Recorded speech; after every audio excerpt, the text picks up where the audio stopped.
Hello students, this is Abhishek Karma and you are watching our channel विद्यास थलीवाले sir. So students, आज हम आपके लेकर आए हैं क्लास 12 का स्पेशल इंग्लिश एमपी बोर्ड का second chapter the diamond necklace. जी हाँ स्टूडेंट्स, हम इंग्लिश स्पेशल का second chapter the diamond necklace की बात आज करने वाले हैं, जिसमें हम पढ़ेंगे कि डायमंड नेकलेस की स्टोरी क्या है, इसके मेन कैरेक्टर्स क्या हैं, इस स्टोरी का प्लॉट क्या है, साथ ही साथ इस स्टोरी के हम शॉर्ट समरी और इसके की पॉइंट्स को पढ़ेंगे। तो आज का वीडियो बहुत ज़्यादा अमेजिंग और इंटरेस्टिंग है और लिटरेचर नॉलेज से पूरा भरपूर रहने वाला है, तो वीडियो के एंड तक जरूर बने रहिए। तो चलिए बिना कोई समय गवाए आज के इस अमेजिंग वीडियो को हम शुरू करते हैं। The diamond necklace. जी हाँ स्टूडेंट्स, ये हमारा लिटरेचर पार्ट का सेकंड चैप्टर है जो कि स्पेशल इंग्लिश के अंतर्गत है। तो द डायमंड नेकलेस एक ऐसी स्टोरी है जो एक लेडी, यंग लेडी है, मैथिल्ड लॉयसल। जी हाँ, मैथिल्ड लॉयसल, उसके चारों ओर घूमती हुई स्टोरी है, यानी उसके शख्सियत के बारे में, उसके फेट, उसकी किस्मत के बारे में, साथ ही साथ उसके जो एम्बिशंस है, यानी कि उसकी महत्वाकांक्षाएं हैं, वो क्या क्या हासिल करना चाहती है, इन्हीं सब के बारे में उसकी स्टोरी लिखी गई है। तो स्टूडेंट्स, पहले तो चलिए हम इस चैप्टर के राइटर्स वगैरह का और कैरेक्टर्स का क्या करते हैं, इंट्रोडक्टरी पार्ट लेते हैं। तो जो डायमंड नेकलेस स्टोरी है, ये लिखी है किसने? फ्रेंच राइटर जीडी मॉपेसेंट ने। जी हाँ, किसने लिखी है? जीडी मॉपेसेंट, गाइडी मॉपेसेंट ने लिखा है। ये एक फ्रेंच राइटर है और इन्होंने ये बुक लिखी थी 1884 में। ये जो पूरी स्टोरी लिखी गई है, कब लिखी गई है? 1884 में। किसके द्वारा? जीडी मॉपेसेंट के द्वारा। एक फ्रेंच राइटर है। अब फ्रेंच राइटर है तो इस पूरे लिटरेचर में फ्रेंच वर्ड का ज्यादा इस्तेमाल है। और अब कहानी का समय देख पा रहे हैं 1884 है, यानी कि 19th सेंचुरी का एंडिंग का समय है। यानी कि उस 19th सेंचुरी में लोग जिस तरह से रहा करते थे, लोगों की जो लाइफ स्टैंडर्ड, लिविंग स्टैंडर्ड हुआ करता था, वो उस प्रकार से आपको इमेजिन करके चलना है। यानी आज की तरह बिल्कुल मॉडर्न नहीं, उस तरह का, उस जमाने में रहने वाले लोग जो किसमें बिलीव करते थे? ज्यादा सोशल बिलीफ में, सामाजिक मान्यताओं में उनको ज्यादा विश्वास होता था, हार्ड वर्क में, ऑनेस्टी में ज्यादा महत्व हुआ करता था, उनका विश्वास होता था। तो उसी कैरेक्टर्स के ऊपर, उन्हीं सब चीजों के ऊपर ये स्टोरी बेस्ड है। तो डायमंड नेकलेस स्टोरी को लिखा किसने है? फ्रेंच राइटर जीडी मॉपेसेंट ने 1884 में। याद रखना है, हो सकता है कि एग्जाम में आपको यहाँ से कोई ऑब्जेक्टिव पूछ दे, तो ये एग्जाम के पॉइंट ऑफ व्यू से बहुत इंपॉर्टेंट है। तो ये बात आपको ध्यान रखनी है। पहला पॉइंट यहाँ पर क्लियर है कि डायमंड नेकलेस को लिखा है जीडी मॉपेसेंट ने 1884 में। और कौन है जीडी मॉपेसेंट? तो एक फ्रेंच राइटर है। पहली बात यहाँ पर क्लियर है। चलिए हम बात कर लेते हैं कि इस स्टोरी में कौन कौन से मेन कैरेक्टर्स हैं, यानी इस कहानी के कौन कौन से मुख्य पात्र हैं, उनकी बात हम करेंगे। तो स्टूडेंट्स, टोटल 3 मेन कैरेक्टर्स है इस स्टोरी में। सबसे पहला और हमारा सबसे मेन कैरेक्टर जो है वो है मैडम मैथिल्ड लॉयसल का। जी हाँ, मैडम मैथिल्ड लॉयसल जो है वो एक यंग, ब्यूटीफुल और एम्बिशियस लेडी है। जी हाँ, वो जवान है, यंग है, एम्बिशियस है, ब्यूटीफुल है, खूबसूरत है। एम्बिशियस मतलब महत्वाकांक्षी है, यानी कि वो बहुत सारी चीजें हासिल करना चाहती है, उनकी इमेजिनेशन बहुत है अपनी लाइफ को लेकर। फिर उनके कैरेक्टर की विशेषताएं तो हम बाद में डिस्कस करेंगे, पर फिलहाल आप देखिए कि मैथिल्ड लॉयसल क्या है? एक यंग, ब्यूटीफुल और एम्बिशियस लेडी है। दूसरा जो कैरेक्टर है मिस्टर लॉयसल। मिस्टर लॉयसल कौन है? एक क्लर्क की नौकरी करते हैं, क्लर्क है पब्लिक मिनिस्ट्री में। जी हाँ, मिनिस्ट्री ऑफ पब्लिक इंस्ट्रक्शन, यानी कि लोक निर्देश मंत्रालय में वो क्या है? एक क्लर्क की पोस्ट पर है। और ये एक मैथिल्ड लॉयसल के हस्बैंड भी है। जी हाँ, यानी कि मैथिल्ड लॉयसल की शादी किससे हुई है? मिस्टर लॉयसल से हुई है, जो क्या है? एक ऑफिस में क्लर्क है, पब्लिक इंस्ट्रक्शन का जो डिपार्टमेंट है, मिनिस्ट्री है, मंत्रालय है, वहां पर क्लर्क है। तीसरा जो कैरेक्टर है इस कहानी का वो है मैडम जीएन फॉरेस्टर का। जी हाँ, मैडम जीएन फॉरेस्टर। स्टूडेंट्स, इस चैप्टर में फीमेल को मदामी कहकर रिफर किया गया। मदामी, MADAME, मदामी। तो फ्रेंच में आपने पढ़ा होगा, आपने प्रीवियस क्लास में पढ़ा होगा, फ्रेंच भाषा में मैडम को मदामी कहा जाता है। तो यहाँ पर मदामी मैथिल्ड लॉयसल और मदामी जीएन फॉरेस्ट्री है। जी हाँ, ये इस तरह से नाम यहाँ पर बताए गए हैं क्योंकि ये फ्रेंच में राइटर के द्वारा लिखे गए हैं, इसलिए मदामी लगाया जाता है। तो आपको मदामी से कंफ्यूज होना हो सकता है, अनसीन पैसेज यहाँ से आ जाए, आपको कोई क्वेश्चन पूछ दे तो आपको ध्यान रखना मदामी का मतलब क्या। ठीक, तो मैथिल्ड लॉयसल जो है वो क्या है? यंग, ब्यूटीफुल लेडी है जो बहुत ही एम्बिशियस है। मिस्टर लॉयसल जो है मैथिल्ड के हस्बैंड है, साथ ही साथ क्लर्क है। कहां पर? Ministry of public instruction department में, यानी कि लोक निर्देश मंत्रालय में क्या है? वो क्लर्क है। तीसरी जो है वो मैदामी जीएन फॉरेस्टियर है। ये एक बहुत ही रिच लेडी है, साथ ही साथ ये मैथिल्ड लॉयसल के फ्रेंड भी है, यानी कि सहेली है, दोस्त है किसकी? मैथिल्ड लॉयसल की। तो यहाँ पर हमने कहानी के 3 मेन कैरेक्टर्स के बारे में बात की है। एक मैथिल्ड लॉयसल जो यंग, ब्यूटीफुल लेडी है, बहुत ही एम्बिशियस है। दूसरा मिस्टर लॉयसल क्लर्क है और मैथिल्ड लॉयसल के हस्बैंड है। तीसरी जो है वो मदामी जीएन फॉरेस्टियर है, एक रिच लेडी है, साथ ही साथ वो मैथिल्ड लॉयसल की क्या है? वो फ्रेंड भी है, रिच फ्रेंड ऑफ मैथिल्ड लॉयसल। ठीक, तो ये तो हमने जान लिया पूरे कैरेक्टर्स के बारे में, इस चैप्टर के इंट्रोडक्शन के बारे में। तो चलिए अब हम जानते हैं इस चैप्टर के प्लॉट के बारे में कि किस चीज के ऊपर कहानी का प्लॉट क्या है, किस चीज के ऊपर कहानी पूरी तरह से बेस्ड है, आखिर क्यों इसका नाम डायमंड नेकलेस है। सो स्टूडेंट्स, अगर हम इस स्टोरी के प्लॉट की बात करें तो इस स्टोरी का जो प्लॉट है पूरी तरह से मैथिल्ड के एम्बिशंस और उसकी किस्मत यानी कि फेट के ऊपर डिसाइडेड है। यानी कि वो अपने एम्बिशंस में कुछ और सोचती है लेकिन उसकी किस्मत ने उसे कुछ और दिया है। तो क्या बात है, चलिए हम डिस्कस करते हैं। तो प्लॉट के हिसाब से मैथिल्ड जो है वो एक बहुत ही एम्बिशियस लेडी है। Mathilde was an ambitious lady always wanted to enjoy luxurious life. Mathilde जो है बहुत ही एम्बिशियस लेडी है और एक बहुत ही लग्जरियस लाइफ एंजॉय करना चाहती है शुरू से ही। भले ही वो एक मिडिल क्लास क्लर्क वाले की फैमिली में पैदा हुई हो, ऐसा नहीं कि बहुत गरीब फैमिली में पैदा हुई थी, ऐसा भी नहीं है कि वो रिच फैमिली में पैदा हुई थी। वो एक मिडिल क्लास फैमिली में बॉर्न हुई है जहां उसके पेरेंट्स, उसके एंसेस्टर क्लर्क रहे हैं। यानी बहुत ज्यादा पैसा तो नहीं है उनके पास, लेकिन हाँ वो सारी रोजमर्रा की जो जरूरतें हैं वो पूरी कर सकते हैं, अफोर्ड कर सकते हैं। इवन घर में सर्वेंट्स भी अफोर्ड कर पाते हैं, लेकिन फिर भी उस तरह की लग्जरियस लाइफ, कार होना, बंगला होना, इस तरह की लाइफ उसके पास नहीं है। लेकिन वो खुद को क्या इमेजिन करती है कि हमेशा से उसे एक लग्जरियस लाइफ जीनी है। वो सोचती है कि वो इतनी खूबसूरत है, यंग है, ब्यूटीफुल है, तो क्यों ना उसे एक अच्छी लाइफ मिले, एक लग्जरियस लाइफ मिले। लेकिन ऐसा कुछ हो नहीं पाता है, उसकी किस्मत को ऐसा मंजूर नहीं था। उसकी किस्मत क्या है कि उसे क्लर्क की फैमिली में, मिडिल क्लास क्लर्क की फैमिली में पैदा होना पड़ा है।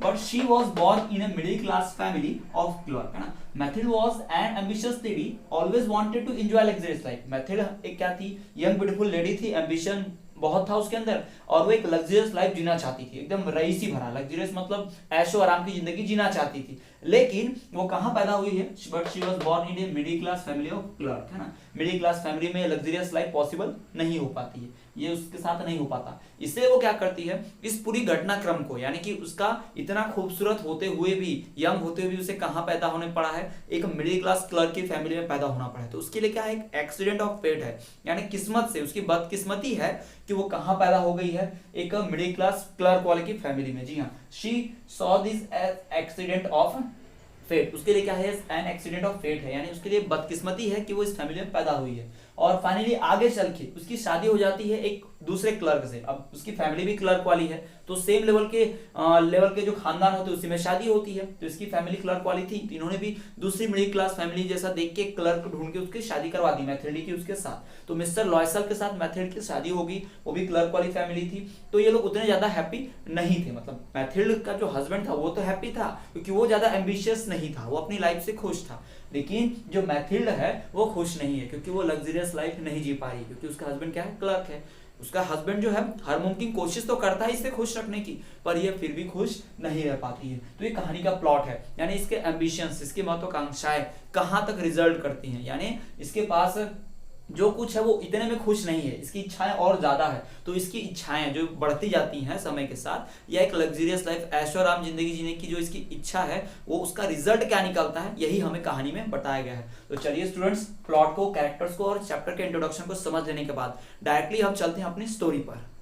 सो स्टूडेंट्स, स्टोरी शुरू करने से पहले मैं आपको बता दूं कि लिटरेचर पार्ट में कैरेक्टर्स के ऊपर खासा ध्यान दिया जाता है। यानी यहाँ पर जो कैरेक्टर हैं, जैसे कि मैथिल्ड लॉयसल हैं और जीन फॉरेस्ट्रियर हैं, और साथ ही साथ जो मिस्टर लॉयसल हैं, इनके कैरेक्टर्स की क्वालिटी क्या है, मतलब मैथिल्ड लॉयसल जो है कैसी औरत है, उसकी क्या इच्छाएं, उसका कैरेक्टर, उसका बिहेवियर क्या है, उसके अंदर किस प्रकार की फीलिंग्स है, इसके ऊपर क्वेश्चंस आते हैं एग्जाम में।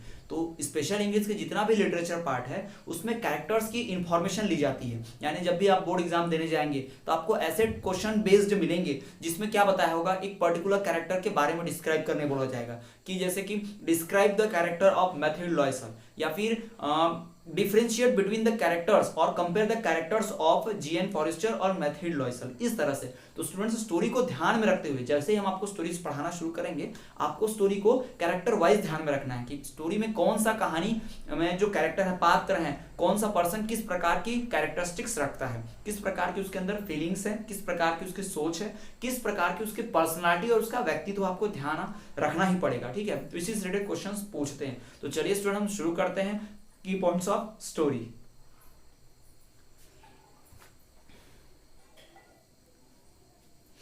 सो स्टूडेंट, जैसा कि हम देख पा रहे हैं स्टोरी में कि इसे कुछ की पॉइंट्स है। जी हाँ, पूरी स्टोरी तो यहाँ डिटेल में लिखाई नहीं जा सकती, लेकिन मैं आपको स्टोरी के कुछ खास पॉइंट्स बता दूंगा और उसने एक्सप्लेन कर दूंगा। स्टूडेंट्स, इस स्टोरी को हम 2 पार्ट में पढ़ेंगे, यानी कि पहला पार्ट जिसमें हम यहाँ देख पा रहे हैं 7 पॉइंट्स दिए गए हैं, इन 7 पार्ट को हम एक इंटरवल के रूप में लेंगे, मतलब 7 पॉइंट्स इंटरवल के पहले, और स्टोरी में जब इंटरवल आएगा हाफ पार्ट, अगला पार्ट में दूसरे पॉइंट्स की बात करेंगे। यानी कि इस तरह से हम स्टोरी को 2 भागों में कवर अप करेंगे। तो चलिए हम अपनी कहानी का पहला भाग शुरू करते हैं। इसमें देखते हैं सबसे पहला पॉइंट कि मैथिल्डे लॉयसल जो है बहुत ही एम्बिशियस है और चाहती है कि एक लग्जरियस लाइफ जिए। Mathilde Loisel was very ambitious and wanted to live a luxurious life. ये पहली बात, जैसा कि आप पहले भी इंट्रोडक्शन में देख चुके हैं कि मैथिल्डे लॉयसल कैसी है, कैरेक्टर पर ध्यान दीजिए। दूसरा, her husband is a low paid clerk है, उसके हस्बैंड को कम पेमेंट मिलती है, क्लर्क है लेकिन पेमेंट कम मिलती है। Who tries his best to make her happy but has little to give, जो क्या करता है वो अपना सब कुछ देने की कोशिश करता है, उसके पास जो भी वो सब कुछ देने की कोशिश करता है ताकि मैथिल्डे लॉयसल बहुत खुश रहे, लेकिन उसके पास देने के लिए बहुत कम है क्योंकि वो क्या है, क्लर्क है। कहाँ पर?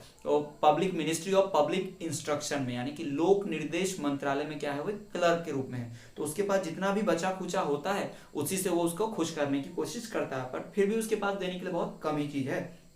तीसरा point, one day her husband brought an invitation card. यहाँ पर ट्विस्ट आने वाला है। एक दिन क्या होता है, तो उसका हस्बैंड उसके लिए इन्विटेशन कार्ड लाता है और उसे दिखाता है कि हमें इन्विटेशन मिला है, निमंत्रण आया है हमें पार्टी में जाने का। तो ये देखकर मैथिल्डे जो है वो रोने लगती है। वो रोने लगती है क्यों? तो उसका हस्बैंड पूछता है ऐसा क्या हुआ कि तुम रो रही? तो बताता है, सॉरी, उसके मैथिल्डे लॉयसल बताती है कि उसके पास पहनने के लिए तो कुछ है नहीं अच्छा कपड़ा, वो पार्टी में कैसे जाएगी? तो उसे अपनी किस्मत पर रोना आ जाता है।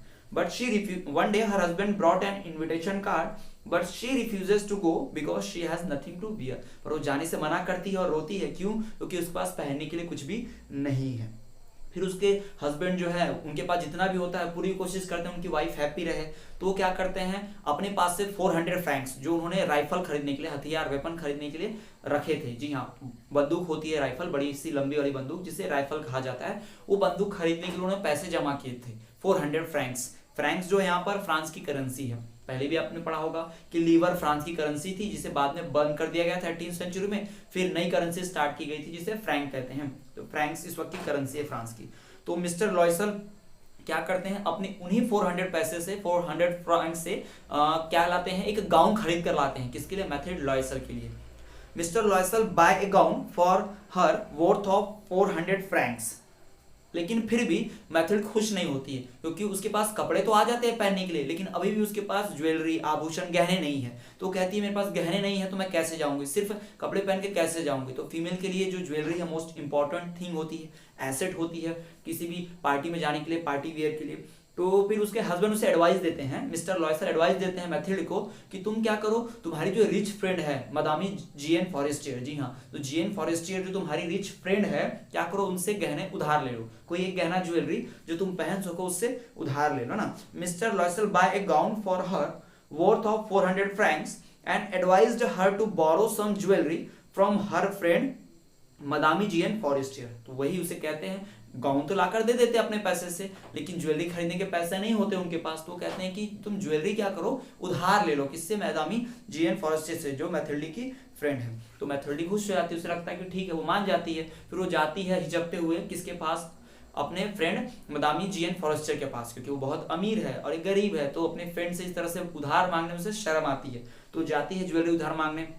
तो जब वो उधार मांगने जाती है तो क्या होता है कि जो जीएन फॉरेस्टियर है वो पूरा अपना गहनों का डब्बा, ऑर्नामेंट का जो बॉक्स होता है, ज्वेलरी बॉक्स खोलकर उसके सामने रख देती है और उसे कहती है कि चूज माय डियर, यानी तुम्हें जो भी पसंद है इसमें से चूज कर लो। जितने सारे गहने दिखाती है, शो ऑफ करती है मदामी जीएन फॉरेस्टियर। जबकि ये जो मैथिल्डे है उसे संकोच होता है, वो शायर है, बहुत शर्माती है, उसे संकोच होता है गहने उधार मांगने में, ठीक है। लेकिन फिर भी वो ना चाहते हुए भी क्या करती है, मजबूरी में एक गहना, एक डायमंड नेकलेस चुनती है ना, एक डायमंड नेकलेस को उससे उधार लेती है। तो यहाँ पर आपको समझ में आ रहा होगा कि इस कहानी का नाम डायमंड नेकलेस क्यों है, ठीक।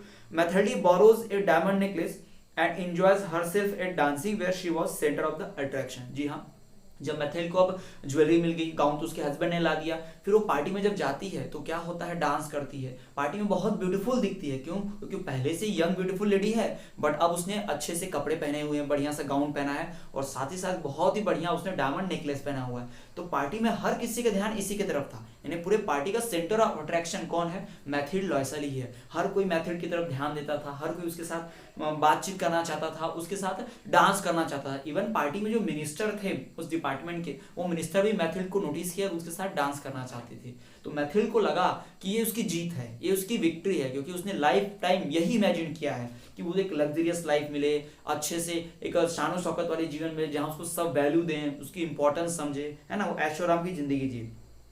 Mathilde was so happy that she forgot everything in victory of her beauty and success. तो अपनी खूबसूरती और अपने इस सक्सेस में कि सब उसको अटेंशन दे रहे हैं, एक लग्जरियस लाइफ उसे मिल रही है कुछ ही समय के लिए, लेकिन मिल रही है, तो सब कुछ भूल जाती है उस समय में। वो ये सब भूल जाती है कि उसने जो गहने लाए हैं वो उधार का मांग के लाया, डायमंड नेकलेस।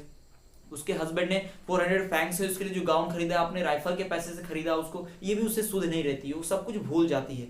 फिर पार्टी से जब वो लोग निकलते हैं तो उसका हस्बैंड उसे एक ऑर्डिनरी शॉल उड़ा देता है और उसे घर तक लेकर आता है। जब वो घर आती है तो अभी भी उसका मन नहीं भरता है, अभी भी वो आईने की तरफ एकटक खुद को देखते रहती है, लगातार घूरते रहती है। फिर अचानक से उसका ध्यान जाता है कि उसने क्या किया है, हार खो दिया है, यानी उसके गले में डायमंड नेकलेस तो है ही नहीं, यानी उसका हार जो है वो गुम हो गया है। Once she and Loisel returned home, she discovered that she had lost Jane's necklace। जी हाँ, जैसे वो घर आती है तो उसे पता चलता है कुछ देर बाद कि उसने वो डायमंड नेकलेस खो दिया है। तो ये कहानी में स्टूडेंट्स एक ट्विस्ट की तरह है, यानी अभी तक मैथिल्ड बहुत खुश थी, पहले दुखी थी, उसकी एम्बिशंस थी, फिर उसकी एम्बिशन कुछ समय के लिए पूरी हुई, बहुत खुश हुई, लेकिन आखिरकार चल के उसकी एम्बिशन क्या हो गई, धीरे धीरे एम्बिशन भी खत्म हो गई। जब उसे ये पता चला कि उसने जो हार उधार लिया था किससे, मदामी जीएन फॉरेस्टियर से, वो हार क्या हो गया, गुम हो गया है। तो स्टूडेंट्स ये है कहानी का इंटरवल। यहाँ तक हमारी कहानी का पहला पार्ट पूरा हो चुका है। कहानी में अभी जाके आया है ट्विस्ट, उसने उधार का हार लिया और वो हार गुम हो गया है। तो चलिए स्टूडेंट्स, अब हम बढ़ते हैं हमारी कहानी के सेकंड पार्ट में। इंटरवल के बाद देखते हैं कि सेकंड पार्ट में क्या होता है।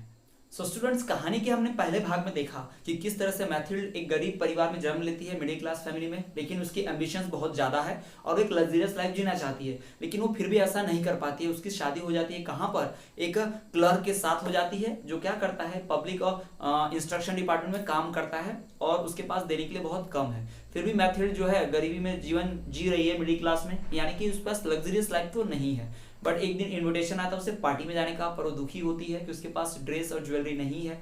तो उसका हस्बैंड उसे एडवाइस देता है, गाउन खरीद कर देता है और वो ज्वेलरी उधार लेती है अपने फ्रेंड से। फिर जब पार्टी में जाती है तो सेंटर ऑफ अट्रैक्शन होती है, यानी हर कोई उसी की तरफ ध्यान देता है और यहाँ पर मैथिल्डी की एम्बिशंस की जीत होती है। मैथिल्डी देखती है कि हर तरफ उसका ही चर्चा हो रहा है पार्टी में, हर कोई उससे घुलना मिलना चाहता है, हर कोई उसके साथ डांस करना चाहता है, हर कोई मैथिल्ड को ही वैल्यू दे रहा है। तो ये अभी तक का स्टोरी था, लेकिन अचानक स्टोरी में प्लॉट ट्विस्ट तब आया जब क्या हुआ, मैथिल्ड ये नोटिस करते कि उसका उधार लिया हुआ डायमंड नेकलेस गुम हो चुका है। She had lost the diamond necklace. तो चलिए स्टूडेंट्स, यहां तक था पहला भाग। अब हम बात करते हैं हमारे स्टोरी के दूसरे भाग की। सो स्टूडेंट, जैसा कि आप कहानी के दूसरे भाग में देख पा रहे हैं, की points of story second part में आप देख पा रहे हैं कि यहाँ पर 6 पॉइंट्स हैं। तो चलिए हम एक एक पॉइंट को पढ़ते हैं और कहानी के दूसरे भाग को डिटेल में समझते हैं। तो पहला पॉइंट क्या कह रहा है कि Mr and Mrs Loisel decided to buy replacement. जी हाँ, उनको जब हार गुम हो गया तो मिस्टर और मिसेस लॉयसेल ने बहुत ढूंढा। जी हाँ, मिसेस लॉयसेल और मिस्टर लॉयसेल उस हार को बहुत ढूंढे, पार्टी वाली जगह पर ढूंढे। मिस्टर लॉयसेल पूरे रास्ते पर ढूंढे और देर रात वापस आए, लेकिन फिर भी खाली हाथ ही आए और उन्हें वो हार नहीं मिला। फिर दोनों हस्बैंड वाइफ ने डिसाइड किया कि वो क्या करेंगे, हार को रिप्लेस करेंगे, मतलब उसके बदले में नया हार खरीद कर किसे देंगे, मदामी जीएन फॉरेस्टर को देंगे। ठीक, तो मैथिल्ड अब तुरंत के तुरंत नहीं खरीद सकते थे क्योंकि हीरो का हार था, बहुत महंगा था, तो उसे क्या करना पड़ेगा, हीरो का हार खरीदने के लिए उन्हें बहुत पैसे जमा करने होंगे और सेम टू सेम हार भी ढूंढना पड़ेगा। तो उन्होंने, मैथिल्ड ने क्या कर दिया, बहाना कर दिया मैदामी जीएन फॉरेस्टियर से कि अभी आपका हार क्या है, उसका हुक टूट गया है, तो वो हुक रिपेयर करने के लिए दिया हुआ हार तो 1-2 दिन में रिपेयर हो जाएगा, तो लौटा देगी। तो मदामी जीएन फॉरेस्टियर मान गई, उसे कोई ज्यादा टेंशन ही नहीं है इस बात की। क्यों? क्योंकि वो पहले से बहुत अमीर है, लग्जरियस लाइफ जी रही, तो उसे फर्क ही नहीं पड़ा इस बात से। तो मिस्टर और मिसेस लॉयसेल ने क्या किया, दिन भर इधर उधर दुकानों में ढूंढे और ढूंढने के बाद आखिरकार एक दुकान का नाम था Palais Royal shop. Mr and Mrs Loisel decided to buy a replacement at Palais Royal shop. They found a similar necklace worth of 40,000 francs and bargain it for 36,000 francs. जी हाँ, उन्होंने बहुत ढूंढने के बाद उस हार से मिलता जुलता सिमिलर हार एक खरीदा, मिला मतलब उन्हें मिल गया, अभी खरीदा नहीं है, वो हार उन्हें मिल गया एक पलाइस रॉयल शॉप में। और वो हार की कीमत थी 40,000 फ्रैंक्स, 40,000 फ्रैंक्स उसकी कीमत थी। और उन्हें दुकानदार से मोल भाव किया, है ना, बार्गेनिंग किया, और फिर उन्हें वो हार कितने में पड़ा, 36,000 में। दुकानदार उन्हें 36,000 फ्रैंक्स में, 36,000 फ्रैंक्स में हार बेचने को रेडी हो गया। लेकिन मिस्टर लॉयसल के पास इतने पैसे थे ही नहीं, उनके पास सिर्फ 18,000 फ्रैंक्स ही थे, यानी अभी भी उनके पास सिर्फ आधी रकम ही थी। तो मिस्टर लॉयसल ने क्या किया, आधी रकम जो 18,000 फ्रैंक्स थे वो कैश तुरंत पे किया, और 18,000 कहीं और से उधार लिए उन्होंने ना, एक हाई रेट ऑफ इंटरेस्ट से लोन लिया, उन्होंने उधार लिया बहुत ही ऊंची दर, ब्याज दर पे, हाई रेट ऑफ इंटरेस्ट पे, और टोटल 36,000 फ्रैंक्स चुका दिए और हार खरीद लिया, है ना।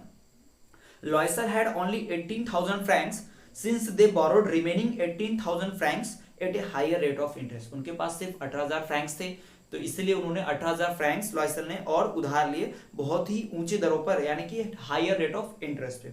फिर अब ये करने के बाद क्या हुआ, अब उनके ऊपर लोन चढ़ गया है। पहले तो मैथिल को घर के काम नहीं करने होते थे, उनके पास एक सर्वेंट हुआ करता जो घर के काम करता था।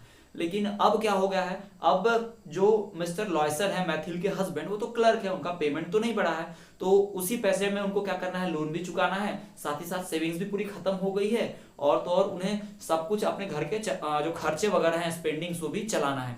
तो उन्होंने क्या किया, अपना घर शिफ्ट कर दिया, है ना, एक बड़े घर से छोटे घर में शिफ्ट हो गए। मैथिल को सर्वेंट को हटाना पड़ा, घर से सर्वेंट की छुट्टी कर दी गई, क्योंकि उसके पास उसको देने के लिए पेमेंट नहीं होता था इनके पास। फिर मैथिल को क्या करना होता, घर के सारे वर्क यानी हाउस होल्ड, झाड़ू पोछा बर्तन, ये सब कुछ मैथिल को अकेले खुद ही करने पड़ते थे, और ये करते करते उसके लिए बहुत ही हार्डशिप यानी कि कठोर परिश्रम हो गया, और वो जो सपना सोचती थी लग्जरियस लाइफ का, उल्टा और गरीबी में चले गए, पॉवर्टी वाली लाइफ इनके लिए शुरू हो गई ना। A life of hardship began for Mathilde. Mathilde के लिए क्या हो गया, एक बहुत ही कठोर जीवन, लाइफ ऑफ हार्डशिप बिगन हो गया ड्यू टू पे ऑफ द डेब्ट ऑफ 18,000 फ्रैंक्स। 18,000 फ्रैंक्स का लोन चुकाने के चक्कर में मैथिल की लाइफ, मिस्टर लॉयसल की लाइफ बहुत ही कठिनाई में गुजर रही है। मिस्टर लॉयसल भी कम मेहनत नहीं कर रहे हैं, मिस्टर लॉयसल देर रात तक ओवर टाइम करते हैं, ऑफिस में देर रात तक काम करते हैं, और मैथिल को भी अपना क्या करना पड़ा है, हाउस होल्ड जो सर्वेंट था छोड़ना पड़ा है, और घर के काम करने पड़ रहे हैं, और जिसके लिए उसे बहुत मेहनत करनी पड़ी, और मेहनत कर करके उसका शरीर खराब हो चुका है, मीन्स वो बूढ़ी दिखने लगी है ना। और वो पहले यंग दिखा करती थी, अब वो यंग भी नहीं लगती है, ब्यूटीफुल भी नहीं लगती, उसकी शरीर पर झुर्रियां आ गई हैं, है ना, बाल सफेद होने लगे, कुछ इस प्रकार से उसके अपीयरेंस में पूरा चेंज आ गया है। After all the loans are paid off, जब सारा का सारा लोन चुकता हो गया, Mathilde encounters Madame Jeanne Forestier. तब 10 सालों के बाद, लगभग 10 सालों के बाद मदामी जीएन फॉरेस्टियर जो है उसका आमना सामना होता है मैथिल्ड से, यानी मैथिल्ड एक दिन सामना करती है किसका, जीएन फॉरेस्टियर का। तो पहले तो जीएन फॉरेस्टियर उसे पहचान ही नहीं पाती कि मैथिल्ड है कि नहीं है, कौन है, क्योंकि पार्टी में और या उसके पहले, इस हार के गुम होने के इंसिडेंट के पहले मैथिल्ड बहुत ही यंग और ब्यूटीफुल लेडी थी। लेकिन 10 सालों में इतने कड़ी मेहनत की, हाउस होल्ड वर्क किए, घर के काम किए, झाड़ू पोछा बर्तन की, जिसकी वजह से मैथिल्ड क्या हो चुकी है, बूढ़ी हो चुकी है, अब वो दिखाई ही नहीं देती है ढंग से, या मतलब उसके वो पहले की मैथिल्ड नहीं दिखाई देती, उसके कपड़े फटे पुराने, उसका अपीयरेंस जो है पूरा खराब, यानी कि शरीर पे झुर्रियां पड़ गई हैं, काले घेरे आ गए हैं, बाल सफेद हो गए हैं, और उसकी बॉडी जो झुकी है बूढ़े की तरह दिख रही है, ओल्ड लग रही है वो। But Mathilde encounters Madame Jeanne Forestier, but Jean barely recognizes her due to her shabby clothing and unkempt appearance। जी हाँ, उसके फटे पुराने कपड़ों और उसके जो बेढंग के अपीयरेंस, यानी कि उसका पहनावा जो था, उसे देखकर जीएन फॉरेस्टर उसे पहचान ही नहीं पाई। फिर बाद में मैथिल्ड जब मिले तो मैथिल्ड ने उसे बताया कि किस तरह से उसका हार गुम हो गया था, उस हार को गुम होने की वजह से कैसे उसने गरीबी में 10 साल बिताए, उसके और उसके हस्बैंड ने, सिर्फ और सिर्फ जीएन फॉरेस्टर की वजह से। वो ब्लेम करती है कि तुम्हारे हार के चक्कर में, तुम्हें हार देने के, वापस करने के चक्कर में हमारा क्या हो गया, पूरा लाइफ बर्बाद हो गया, हमने अपने जीवन के 10 साल पूरी गरीबी में बिता दिए।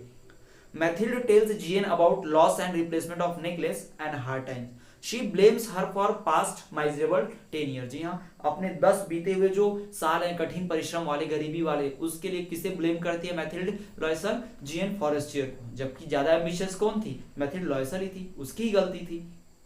पर बातों ही बातों में जब आगे बढ़ी बात, तो जो मैडम जीएन फॉरेस्टियर है उन्होंने क्या रिवील किया, ये बहुत इंटरेस्टिंग पॉइंट है स्टूडेंट, ध्यान दीजिए। तो but Jeanne reveals that the necklace she lent to Mathilde had contain fake diamonds. ये लीजिए, जो हीरे का हार वो लिया था वो पूरा क्या था, नकली था। जी हाँ, मैडम जीएन फॉरेस्टियर ने जो दिया था मैथिल्ड को हार पहनने के, वो नकली हार था और वो गुम हो गया। तो इसे नकली हार खरीदना चाहिए था, लेकिन इसे पता ही नहीं चला और इसने असली हार खरीद दिया नकली हार के बदले में।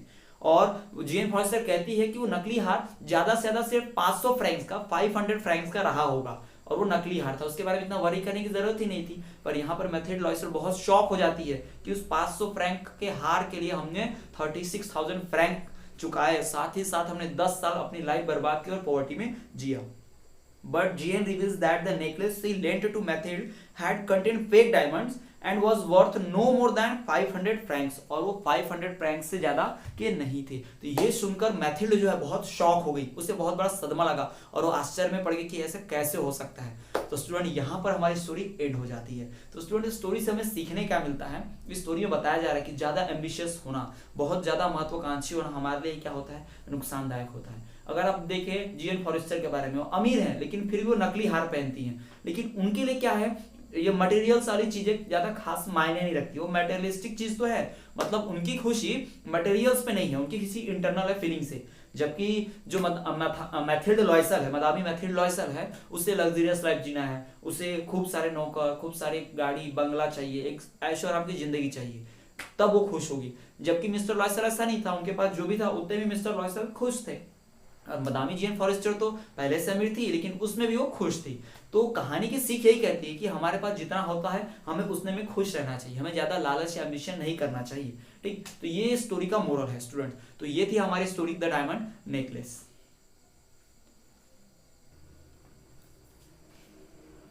सो स्टूडेंट्स, ये थी हमारी स्टोरी द डायमंड नेकलेस की। अगर हम इस स्टोरी के समरी की बात करें तो हम देखते हैं कि मैथिल्ड जो है इस कहानी की मेन कैरेक्टर है, मैथिल्ड लॉयसल, जो क्या है बहुत ही ब्यूटीफुल यंग और एम्बिशियस लेडी है।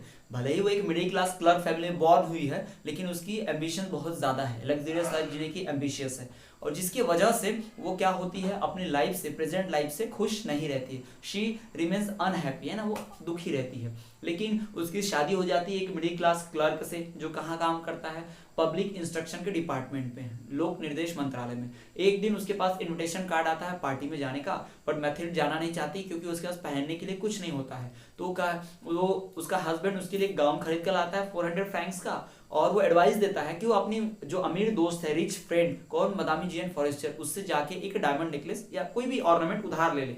जब वो वहां जाती है, कौन, मैथिल्ड लॉयसल, तो वहां जाकर वो उनसे एक डायमंड नेकलेस उधार लेती है और कहती है कि पार्टी के बाद मैं इसे लौटा दूंगी। फिर मैथिल्ड लॉयसल पार्टी को में रेडी हो जाती है, पार्टी में जाती है। फिर वहां पर उस रात पार्टी में सबका ध्यान उसके ऊपर ही होता है, वो सेंटर ऑफ अट्रैक्शन होती है पार्टी का। हर कोई उसकी ब्यूटी को, उसकी यंगनेस को रिकॉग्नाइज करता है, मतलब सब तारीफ करते हैं, कितनी खूबसूरत औरत है, कितनी ब्यूटीफुल है। इस तरह से मैथिल्ड को बहुत ही प्राइड फील होता है, गर्व महसूस होता है, उसे लगता है कि उसकी जीत हुई है, उसने बचपन से जो सपना देखा है लग्जरियस लाइफ का वो पूरा हो रहा है। अपनी इस विक्ट्री और इस सक्सेस के चक्कर में वो सब कुछ भूल जाती है, और तभी जब वो घर आती है तो उसे पता चलता है कि उसने क्या किया है, वो डायमंड नेकलेस हार खो दिया है। तो ये हमारे कहानी का प्लॉट था और पहला भाग था। इसके बाद क्या होता है, जब वो रियलाइज करती है कि हार गुम हो गया है तो मिस्टर लॉयसल हार ढूंढने की बहुत कोशिश करते हैं, बट फिर भी वो हार नहीं मिलता है। फिर दोनों डिसाइड करते हैं, husband wife, Mr and Mrs Loisel, कि वो हार को रिप्लेस कर देंगे, मतलब उस गुम हुए हार के बदले में वो जीएन फॉरेस्टर को एक नया हार खरीद कर देंगे। तो इसके लिए वो क्या करते हैं, दुकान दुकान घूमते हैं तो एक सिमिलर नेकलेस मिलता है जो 40,000 फ्रैंक्स का होता है, और बार्गेन करने के बाद शॉपकीपर उन्हें 36,000 में देने को तैयार हो जाता है। लेकिन मिस्टर लॉयसल के पास उतना पैसा नहीं होता, वो सिर्फ 18,000 फ्रैंक्स पे कर पाते हैं। तो 18,000 बाकी वो कहाँ से लाते हैं, बोरो करते हैं, हाई रेट ऑफ इंटरेस्ट पे उधार लेते हैं, बहुत ही ऊंची ब्याज दर पे। और ब्याज के पैसे लेने की वजह से इनकी लाइफ में बहुत ही हार्ड टाइम, डिफिकल्ट टाइम आ जाता है। उनकी लाइफ जो है पॉवर्टी, गरीबी में गुजरने लगती है, उन्हें बड़े घर से छोटे घर में शिफ्ट होना पड़ता है। मैथिल्ड के हस्बैंड जो सर्वेंट रखे थे घर में, उस सर्वेंट को हटाना पड़ता है। अब मैथिल्ड को सारे हाउस होल्ड वर्क्स, झाड़ू पोछा बर्तन खुद ही करने पड़ते हैं। इस तरह से मैथिल्ड की लाइफ, जो उसकी यंगनेस, उसकी ब्यूटीफुल जो भी था उसके अंदर, वो सब कुछ चला जाता है धीरे धीरे, क्योंकि वो एक हार्ड टाइम से गुजर रही होती है। तो एक दिन उसे मैडम जीएन फॉरेस्टर मिलती हैं और वे रिवील करती हैं कि उसने जो हार गुम किया था वो हार क्या था, नकली था, उसमें नकली हीरे लगे थे। ये सुनकर जो मैथिल्ड लॉयसल बहुत ही शॉक में रह जाती है कि ऐसा कैसे हो सकता है कि उसने एक नकली हार के लिए अपनी पूरी लाइफ बर्बाद कर दी, साथ ही साथ अपनी लाइफ के 10 साल जो है गरीबी में गुजारे। ये सुनकर बहुत शॉक हो जाती है। तो ये थी हमारी स्टोरी द डायमंड नेकलेस के, जिसे लिखा था जीडी मॉपस्टर ने, फ्रेंच राइटर, 1884 में, जहां पे हमारे 3 मेन कैरेक्टर्स मैथिल्ड लॉयसल और मिस्टर लॉयसल, साथ ही साथ मदामी जीएन फॉरेस्टर के इर्द गिर्द कहानी घूमती है।